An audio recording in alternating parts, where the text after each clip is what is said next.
Assalamualaikum warahmatullahi wabarakatuh. Jumpa lagi di Ruang Kreatif Official, channel yang membahas seputar multimedia, mulai dari peralatan dan teknik produksi, editing, serta animasi.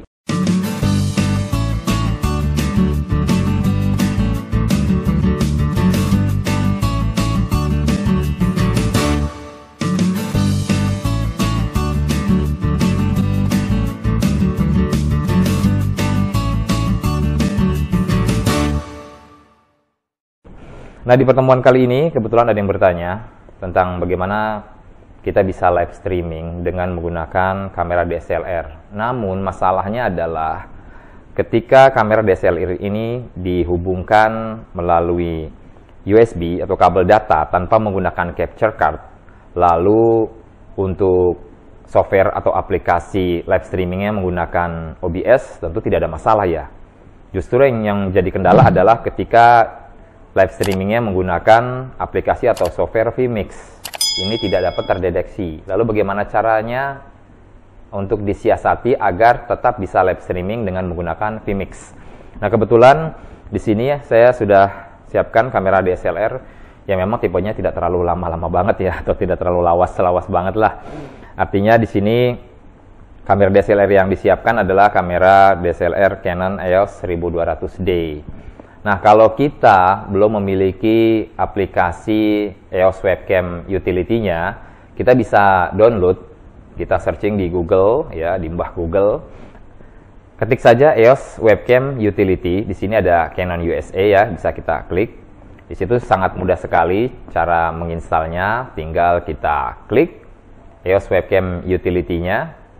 Kemudian kita scroll ke bawah. Nah, di sini yang disiapkan kan memang tidak ada tipe yang Canon 1200D atau mungkin yang di bawahnya ya. Artinya kita bisa mensiasatinya dengan tipe yang lain.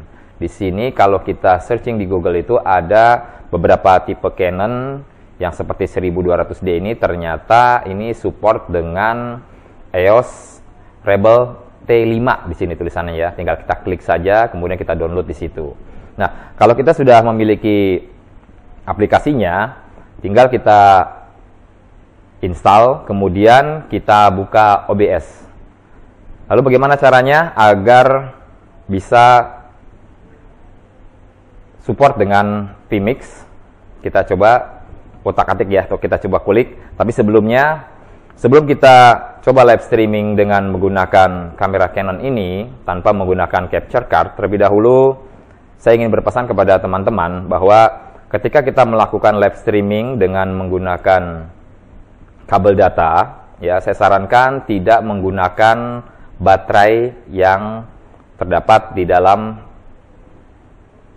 Canon DSLR ini. Artinya, kalau kita ingin melakukan live streaming dengan durasi yang cukup lama, alangkah baiknya kita bisa menggunakan baterai imitasi ya, seperti ini ya. Seperti yang sudah pernah saya beli di online shop. Jadi ini bisa dihubungkan langsung ke laptop kita atau melalui kepala charger ini yang langsung dihubungkan dengan listrik ya. Terkadang yang kita beli ini bisa mendapatkan kepala chargernya, ada juga yang memang tidak berikut kepala chargernya. Jadi sebaiknya sebelum membeli, alangkah baiknya Sobat Kreatif tanyakan dulu ke penjualnya, apakah kepala chargernya ini include di dalamnya atau tidak. Kalau memang tidak, ya berarti kita harus membeli secara terpisah.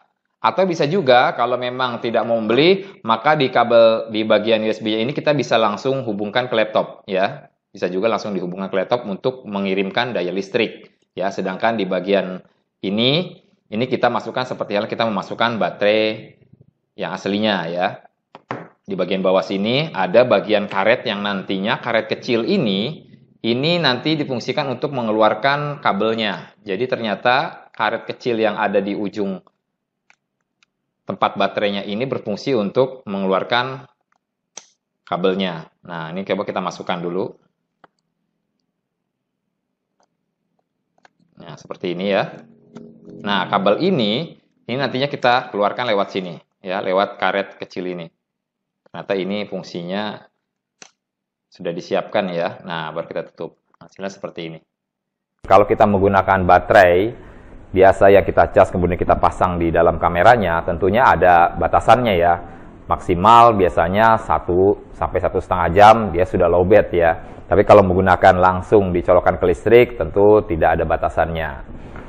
Kemudian kalau kita menggunakan capture card, ini tentu kendalanya adalah setiap 30 menit sekali, maka kamera ini akan mati secara otomatis. Berbeda kalau live streamingnya dengan menggunakan kabel data, ya, tidak ada batasannya, jadi tidak akan pernah mati sendiri. Berbeda dengan menggunakan capture card ya, setiap 30 menit dia mati, kemudian kita off-kan, kemudian di-on-kan kembali. Ini akan sangat mengganggu sekali kalau live streamingnya misalkan berupa talk show ya.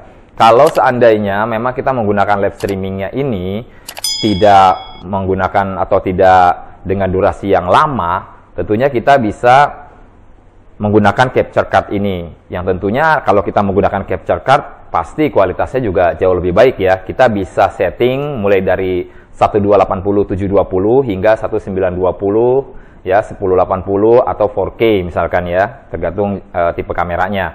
Tapi kalau kita menggunakan kabel data, ini ada batasannya. Dia hanya bisa support dengan resolusi yang 640 480. Artinya kualitas gambarnya tentu tidak sebagus dengan menggunakan capture card. Itu aja perbedaannya. Jadi di sisi lain memang kita praktis ya, tidak perlu menggunakan capture card. Cukup dengan kabel data yang dihubungkan langsung ke laptop melalui USB-nya. Tapi kendalanya adalah kita tidak bisa mendapatkan kualitas gambar yang tajam. Ya kalau mungkin bawaan kamera Canon ini kan cukup bagus ya. Kalau disandingkan dengan capture card tentu seimbang. Tapi kalau langsung menggunakan kabel data, hasil kualitasnya tidak jauh beda dengan kamera webcam yang bawaan laptop kita. Seperti itu. Baik, kita langsung saja kita praktekkan. Baik, terlebih dahulu kita hubungkan kabel datanya ke laptop kita, baru kita on-kan kameranya, dan pastikan ikon yang kita pilih yang berlambang kamera ya di Canon kita. Setelah itu kita buka OBS-nya, lalu kita klik tanda plus, lalu pilih video capture device. Klik OK.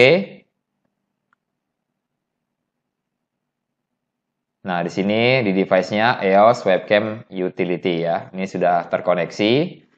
Lalu kita klik OK. Nah, kita perbesar secara manual agar memenuhi layarnya ya. Nah, seperti ini. Oke, sudah. Kalau kita hubungkan ke vMix, kita add input di vMix, lalu kita pilih NDI Video Capture, lalu Local Desktop Capture. Nah, di sini ada 3 pilihan ya, OBS Studio, 2, atau 3. Coba kita pilih yang 3 ya, kita pilih yang terakhir. Oke. Nah, maka tampilannya seperti ini. Kalau kita potong, kita hanya ambil bagian monitor preview-nya aja, maka yang dikhawatirkan nanti kualitas gambarnya akan semakin menurun ya, atau hasilnya jadi sedikit lebih buram gitu ya. Karena itulah jangan kita gunakan metode seperti ini ya, dengan cara mengcrop dari tampilan layar projectnya. Tetapi kita pilih di sini, di bagian OBS-nya ini kita klik kanan. Di sini ada window proyektor preview. Nah, ini kita klik. Nah, dia akan membuat preview sendiri. Jadi khusus previewnya aja. Tanpa embel-embel ada tampilan projectnya ya. Kita perbesar Windows proyektor previewnya. Nah, seperti ini. Baru kita balik lagi ke vMix. Kita add input kembali. Lalu kita pilih NDI desktop capture-nya, lalu local desktop capture, kita pilih OBS Studio yang pertama ini. Kita klik OK. Maka yang ditampilkan hanya bagian preview-nya aja. Kalaupun masih ada lebihan-lebihan list hitam ini, kita pun memotongnya atau mengcropnya ini tidak terlalu banyak ya.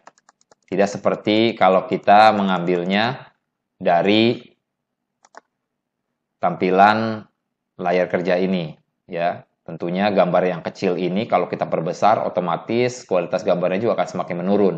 Berbeda kalau kita ambil langsung dari Windows Capture-nya ya, atau dari Windows Preview yang terdapat di OBS-nya, seperti ini. Demikian tadi tutorial singkat tentang bagaimana kita bisa live streaming dengan menggunakan kamera Canon DSLR yang dihubungkan dengan software vMix. Semoga dapat bermanfaat, khususnya untuk Mas Indra yang sudah bertanya. Dan bagi sobat kreatif yang menyukai channel ini, silakan tekan tanda like-nya, kemudian subscribe, dan juga tekan tanda loncengnya untuk mendapatkan notifikasi dari video-video terbaru yang kami upload di Ruang Kreatif Official. Terima kasih atas perhatiannya. Wassalamualaikum warahmatullahi wabarakatuh.